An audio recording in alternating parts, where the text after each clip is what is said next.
Welcome back to another episode of Lad and Dad Show, and what a result for Man United today. We showed a bit of character where when we went 2-0 up, then Liverpool brought it back to 2-2 after a couple of bad mistakes from our players. We looked all out of position, but then we recovered it well, didn't we? Yeah, it was a really good first half. Yeah, So it we got off was. to a flyer. There's always nerves when it's Man United against Liverpool. Although this time around, I think I was a little bit more confident than what we have been for the last few years. Definitely. But we got off to a flyer, went 2-0 up, brilliant. And then with that massive wobble, Yeah. it was right at the beginning of the second half. Ahmad comes on, makes a mistake. I feel sorry for Ahmad. Talented player, but he's having a little bit of a rough time at the moment. He is, yeah. It's like a little bit of a bad patch of form he's going through, and also you saw after that mistake, it did knock his confidence, didn't it? Yeah, I mean, he needs a bit of an arm around him. He's only a young kid. Form comes and goes, but he's got plenty of ability, got plenty of talent, and he'll come good again. He's going to make sure that those moments don't affect him and knock his confidence anymore. And he's good people around him. But that seemed to be the trigger to all of a sudden just start panicking. And mate, that second goal. Yeah, it's bad, isn't it? Because I just don't understand why he has to sort of rush his pass into midfield. Like he can either, if in doubt, he can just like kick it long. But we see this a lot of times throughout this season with goalkeepers making that kind of mistake. They're trying to play out from the back, aren't it? It's like common theme. But when you're under the cosh like that, just if you're in doubt, just get it out. Yeah. And listen, at the end of the day, Lemons has been fantastic this season. It's one mistake. It's we're going to forgive him for it. But what I liked was when they lost it, they run the cosh and they lost the composure, they lost the shape, they got it back and they held it together and got the Kobe Manu. Yeah. Got the winner, which I'm really pleased for him. It's his first Premier League goal in nearly 2 years. Yeah. Well, he's hardly played, hasn't he, under Amorim? So, that stat looks horrific. But if you're not getting the game time, then, goals aren't going to come. But he's had under Carrick, he's had a resurgence. He's come straight back in his team, regular, putting in good performances, and that'll do his confidence a world. Do a new contract, gets a winner against Liverpool. Yeah, it's a big one as well, isn't it? Big win, that big goal. So yeah, we saw it out and got the 3-2 win, which is always going to be a huge result against Liverpool. But in terms of positioning, the stage of the season is now. We needed a point going in there. We got all 3 points, and Man United are back in the Champions League. We are now back in the Champions League, and like I said, it just makes it that bit nicer that we got it against Liverpool, and they still need 4 points to qualify.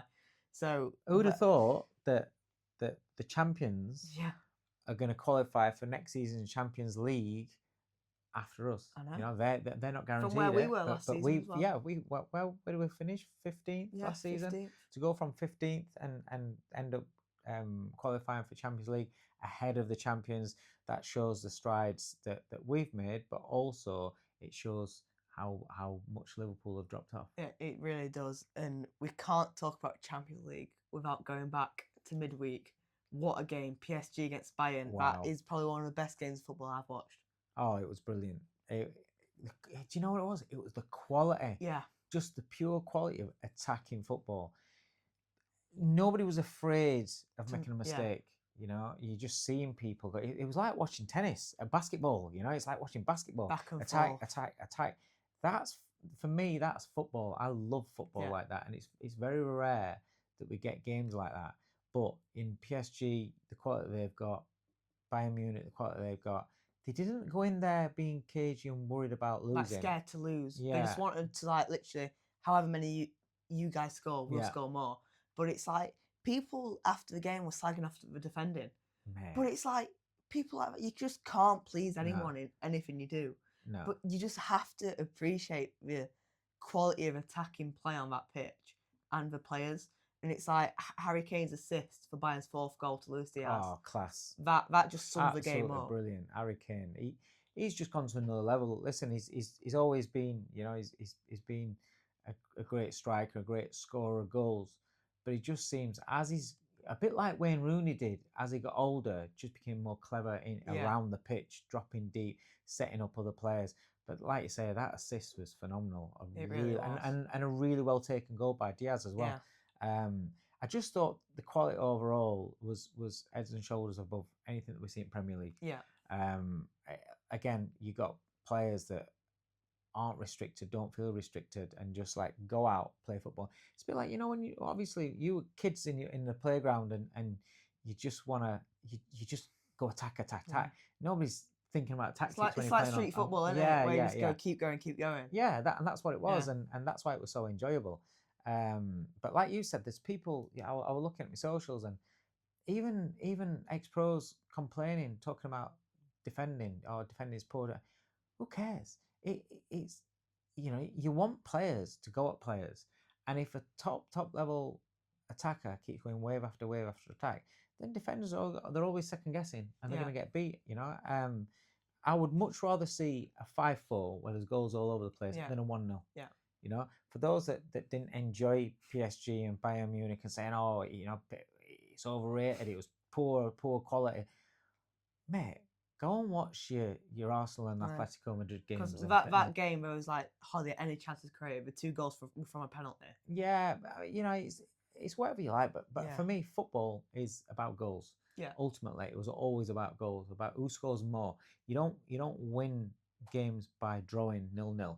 You don't win games by not trying to score goals. You have to score goals. So I remember back in the day, Kevin Keegan, his Newcastle team, in the over here in the Premier League, or it was the old First Division. I think it was the Premier League. In the early days of Premier League, the amount of 4-4s, 5-4s, 4-3s that he'd have in games. The league goals, but the score goals, and it were always entertaining football. That became everybody's second favourite team. It was to watch Kevin Keegan's Newcastle team. Who do you think will win the Champions League? Do you think the winner of PSG 100% and Bayern will win it? I know it's not. It's styles make fights.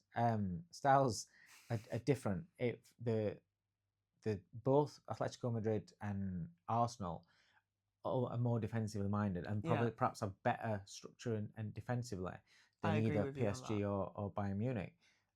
So it won't be the exciting, thriller minute games that we've just seen. But I do feel the winner of those two, I think, have the tools to unlock the defensiveness of Arsenal and Madrid. Although they will be dangerous on counter attacks. I don't think they'll be particularly great games. No. But I think for me, the final is this semi-final we've just seen.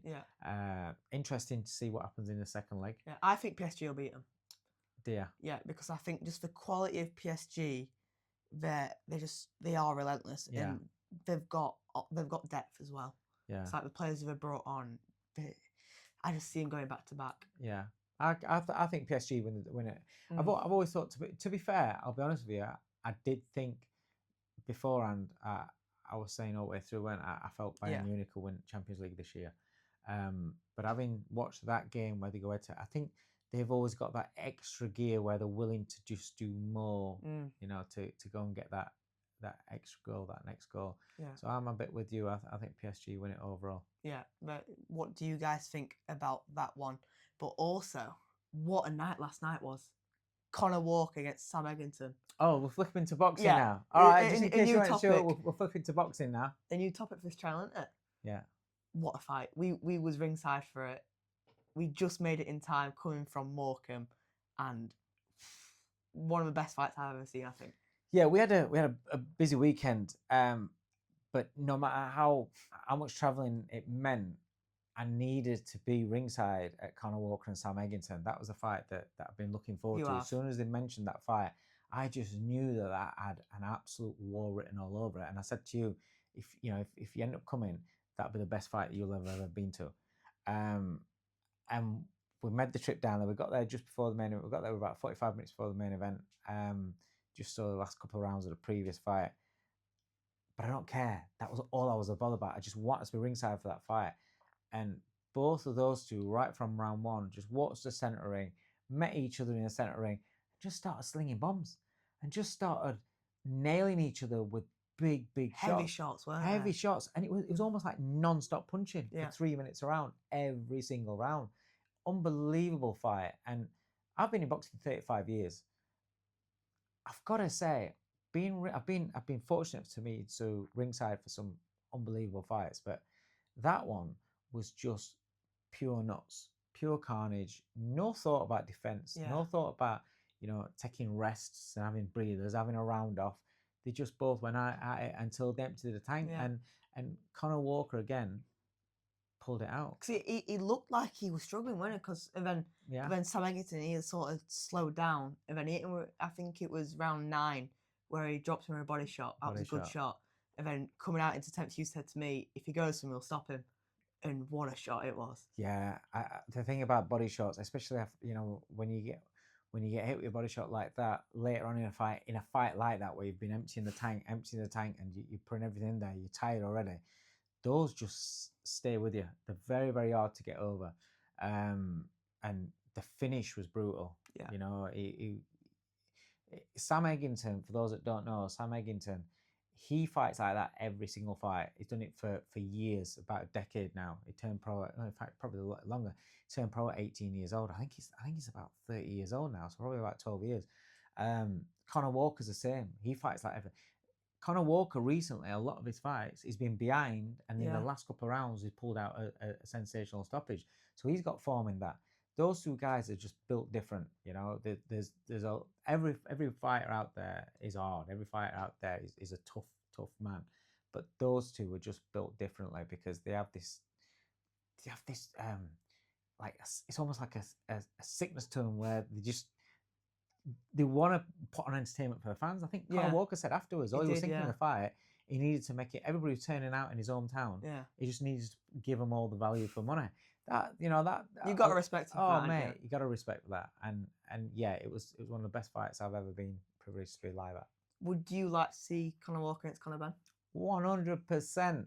I said before in an interview about a month ago, when they were talking about Conor Ben fighting for world titles, I said he's not even the best at domestic line. Yeah. And I said Conor Walker would chew him up, and I still think Conor Walker would chew him up definitely. But that it would be a really good fight. It would be a really good fight because Conor Ben's an exciting fighter. Conor Walker's an exciting fighter. So 2 Conors, add them together, shake them up in a bag. And you're going to turn out, with lots of explosions going off in there. That would be a really, really good fight.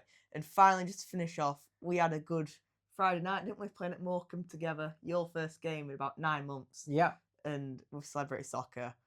And we got the win as well, didn't we? Yeah, return with a win. Not played for 9 months because I tore my groin really badly. And I literally not kicked a football until about 3 days before the game. Yeah. You did really well. And I ended up playing 90 minutes. Theo, though, was the star of the show. Everybody was buzzing with him. It's men's football. There's ex-footballers there. There's celebrities there. It was the best standard of games we played. It was a really good standard of game at Morecambe Football Club. Great little stadium. It was, yeah. Great pitch. Yeah. And just after the season finished. And yeah, mate, you had everybody talking. I did do quite well, if I say so myself. Not quite well. Listen, I'll give you your credit. Yeah, absolutely ran the show. It was wicked. It was good to watch you. For me as a dad, just being on the same pitch as you and seeing what you were doing, and I got to apologise. He set me up with a wicked. It would have been a wicked assist. Yeah. And I blazed it over the bar. You did. I was gutted. That would have been the pinnacle of us playing together. Yeah, it would. But I did get an assist. You did. Yeah. You assisted me to then beat somebody and then thread it through. Yeah. And then we scored. So we did get a goal involvement in that, and we won. So happy days. Yeah. It was good. Good weekend. Good to be back playing football. Like I said, there was a lot of travel for us. We went to Morecambe on Friday night for the football. Played that. Stayed overnight, and then on Saturday drove to Manchester so he could play in the street football game with Suedorf. And then from Manchester we went down to Wolverhampton. So it was a trek. Big trip, but everyone was great. I enjoyed the Sellebrity Soccer game. I enjoyed watching you play with the 18s and 19s up at Manchester, and then I loved watching the Walker Eggington fight. So for me, I had a brilliant weekend. Man United cherry on top as well. Man United winning on the Sunday. How good is that? Such a good weekend. If Carlsberg did weekends, this would be the one. We hope you guys enjoy this video. Let us know all your thoughts down below in the comments, and we'll catch you guys in the next one.